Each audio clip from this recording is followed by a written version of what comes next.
əziz müəllimim, dediklərin doğruymuş satır satır. Nə olarsan o günləri bir canlı geri getir.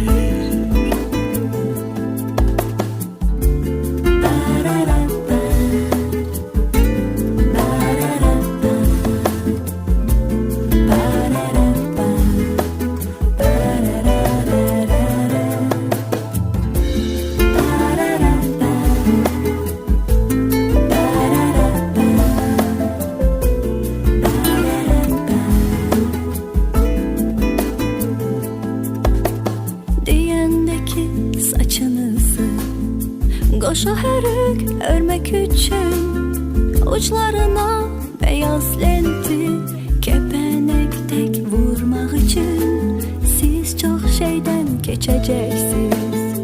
Hələ də sən için